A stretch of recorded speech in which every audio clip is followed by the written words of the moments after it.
Hello बच्चों, मैं आज आपको कक्षा 7वीं के जो तीसरे पाठ है हिमालय की बेटियों का उसका एक्सप्लेनेशन करूँगी, उसका अर्थ बताऊँगी पाठ का। तो ये जो पाठ है, ये जो इसका शीर्षक है हिमालय की बेटियाँ। इससे शीर्षक से ही पता चलता है कि जैसे हिमालय यानी हिमालय पर्वतमाला और उसकी बेटियाँ यानी उसकी बेटी, हिमालय की बेटी। तो यहाँ जो लेखक है, लेखक ने अपनी ओर से हिमालय पर्वत को पिता की संज्ञा दी है और उससे निकलने वाली नदियों को बेटियों के रूप में देखा है। ठीक है। तो यहाँ जो पहले पैरा में जो लेखक कहते हैं कि जब भी वो छोटे थे तो उन्होंने इन नदियों को गंगा, यमुना, ये जो सतलुज, ये नदी में ये जब भी नहाए हैं, डुबकी इन्होंने लगाई है, तो इनका उन्होंने एक अलग ही रूप देखा था, है ना। तो लेकिन एक रूप था और इनको उन्होंने छोटे में जब नहाते थे इन नदियों में तो उनको एक श्रद्धा भाव से देखा था। आमतौर पे हम लोग नदियों में नहाते हैं, हिंदू लोग, एक विश्वास होता है नदियों में नहाने से उनके पाप धुल जाते हैं, है ना, पुण्य मिलता है, तो श्रद्धा भाव से देखते। वैसे ही लेखक जब उसमें नहाते थे तो वो एक श्रद्धा भाव से उनको देखते थे, जैसे मामी, मौसी, ऐसे। तो उनको एक लगती थी ये जो नदियाँ हैं एक कल्चर वुमेन है, मतलब ऐसा प्रतीत होता था, जो सभ्य नारी है, मतलब इस तरह की उन्होंने उपमा दी, मैंने उनको ऐसा लगता था। लेकिन जब ये हिमालय पर्वत के ऊंची चोटियों से इन्होंने इन नदियों को देखा, ये दुबली पतली, इनका जो आकार है अलग ही नज़र आ रहा था। और ये जब वहाँ से निकलती कितनी पतली होके, ये दुबली पतली, लेकिन जब समतल मैदान में जाती है, प्लेन ग्राउंड में, तो इसका आकार इतना विशाल हो जाता। तो ये अलग अलग जगह से बहती है तो उसका आकार में बहुत परिवर्तन होता है, तो उछलती है, कूदती है। तो जब ये छोटे में तो उन्होंने इनको श्रद्धा भाव से देखा, लेकिन जब बड़े हुए हिमालय की चोटी से देखा तो उन्हें ये ऐसे लगा कि ये नटखट, ये चंचल लड़कियां हैं, छोटी बच्चियां हैं। जैसे कि एक फूल खिलने से पहले कली होती है, बच्चियां जो खेलती है तो कैसे नटखट करती, ऐसे उछलती कूदती बहती है। तो यहाँ कवि, लेखक जो हमारे नागार्जुन जी हैं, उन्होंने यही कहा कि इनका जो हंसना बोलना, मतलब कि इस तरह से वो उछलती कूदती जाती है उल्लास के साथ, खुशी के साथ, फिर मैदान में जाती है, जैसे कि वो किसी लड़की को देखते हैं जो चंचल लड़की ऐसे करती है, अटखेलियाँ करती हुई जाती है, तो वैसा उनका ध्यान आ जाता है। इनकी लीलाएं देखना, कैसे खेलते, एक छोटा बच्चा जब या बच्ची खेलती है तो कैसा होता है, तो वैसा ही इन नदियों को वो देख के उनको ऐसा फीलिंग्स, ऐसा एहसास होता है। ठीक है। थर्ड पैरा में यहाँ पे बोल रहे कि ये हिमालय पर्वत से निकल के ये भागी जाती है, ऐसे मैंने कि जैसे लगता है कि बहुत बेचैन है, ये आगे जा रही है। तो यहाँ लेखक कहते हैं कि इनका पिता हिमालय इतना अच्छा, शांत, इन्हें इतना प्यार देता है, इतना प्यार पाने के बावजूद ये नदियाँ किस बात की प्यासी रहती, जो इतनी चंचलता से ये आगे बढ़ जाती है। वहाँ से जब निकलती तो बहुत तेज़ी से ये आगे बढ़ती है।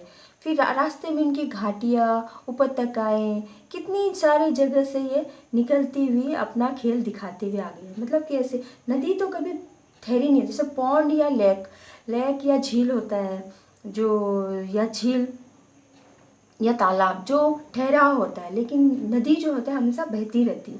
तो वही यहाँ लेखक बोलते हैं कि इनको क्या प्यास है, इनको इतना प्यार मिलकर भी ये किस प्यार की तलाश में, ऐसा लगता है प्यास है, ये आगे बढ़ती जाती। फिर ये कितनी सारी बीच बीच में जो इनकी इधर नीचे से जब गुजरती है, जब सामने से देवदार, चीड़, सरोज, चिनार, सफ़ेद केल जंगलों में पहुंचकर ऐसा लगता है कि इनमें थोड़ा सा ठहराव आता और इनको ऐसा मौका मिलता है कि पीछे की बात ये सोचे। तो वही यहाँ लेखक कहते हैं कि इतनी चंचल है ये नदियाँ, इनका पिता जो हिमालय है कितना सिर धुनता होगा इनको मतलब कि इनको संभालने में, या ये बेटियों के पीछे, ऐसा मैंने वो लेखक का एक कल्पना है, एक इमेजिन है, उन्होंने अपनी तरफ से बनाया। तो वो कहते हैं कि इतना विशाल हिमालय, उन्हीं को जाके पूछो इन चंचल नदियों को वो कैसे संभालता है ना। तो फिर यहाँ बोले हैं कि सिंधु और ब्रह्मपुत्र जो ऐसे नद है जिनका नाम सुनते ही दूसरी जो रावी, सतलुज, ब्यास, चेनाब, झेलम, काबुल, कपिश, गंगा, यमुना, सरयू, गंडक, कोशी आदि हिमालय की छोटी बड़ी सभी बेटियां आंखों के सामने नाचने लगते। बोलते हैं, लेखक कहते हैं कि जब ब्रह्मपुत्र और सिंधु को देखते तो उनका ध्यान दूसरी नदियों जो हिमालय से निकलती, जो छोटी बड़ी जो जितनी भी नदियाँ उनकी ओर ध्यान अनायासी चला जाता है कि।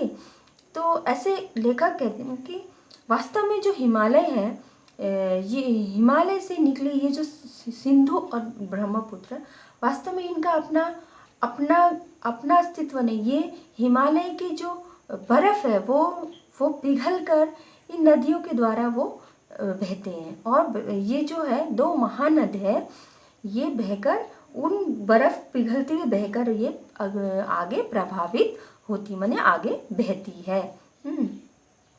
तो बोलती आगे बहती हुई ये समुद्र में मिल जाती है।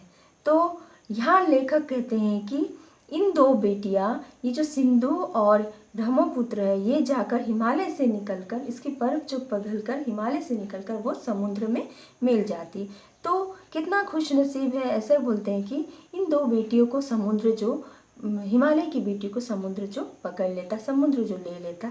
तो यहाँ में उन लेखक ने कहा है कि ये जो है हिमालय की गोद में ये नदियाँ खेलकर बड़ी हुई आगे जाती है।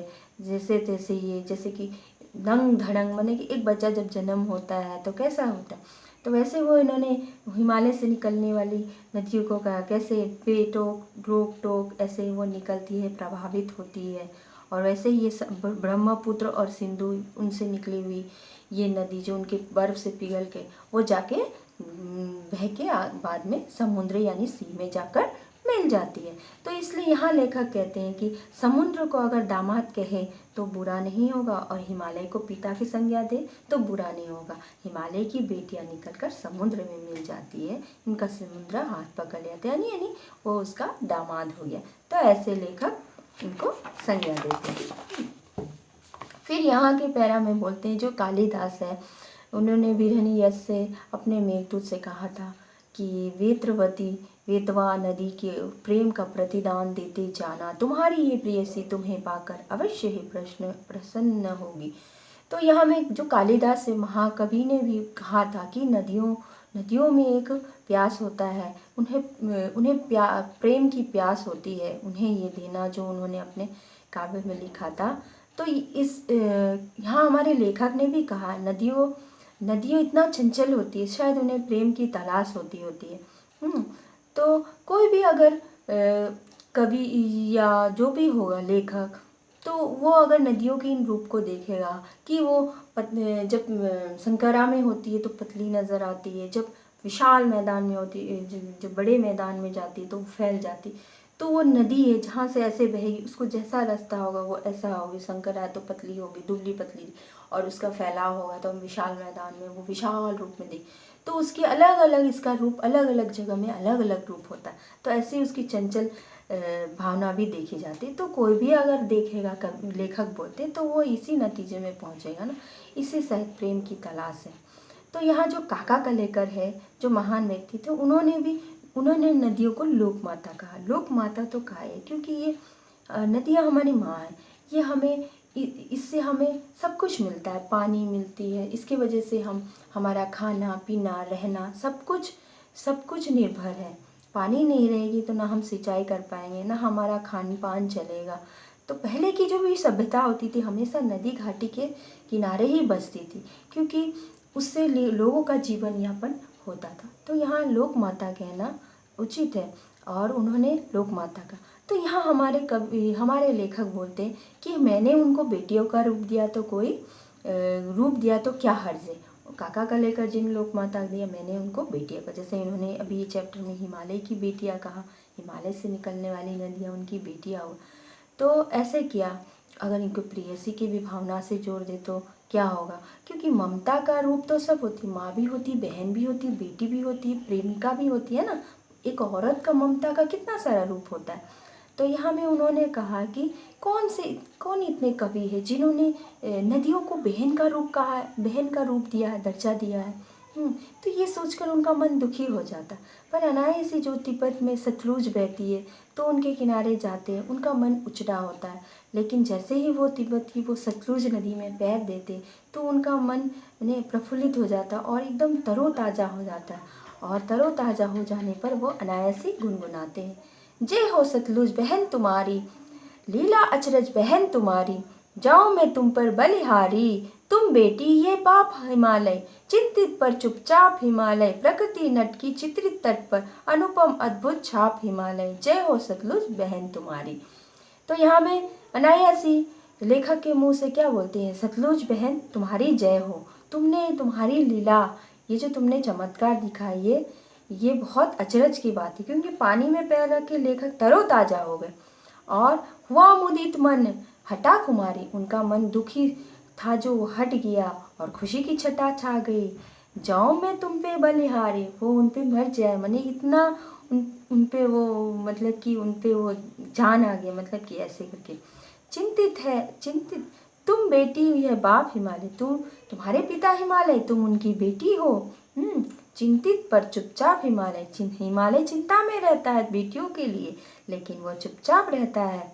प्रकृति नटी की चित्र तट पर अनुपम अद्भुत छाप हिमालय, ये जो प्रकृति का सुंदर चित्रण है जो हिमालय का, ये अद्भुत है, इसलिए जय हो सतलुज बहन तुम्हारी। तो यहाँ लेखक ने कितने अच्छे से हिमालय का भी और नदियों का भी गुणगान और बखान किया है। इसको आप इसको बार बार इसको सुनेंगे तो इसमें जो प्रश्न है उससे उत्तर आराम से आप दे सकेंगे। तो आप इसको सुनिए, और अगर इसको दोबारा सुनना है मैं इसका सारांश भी मैं दे दूँगी। ठीक है, धन्यवाद।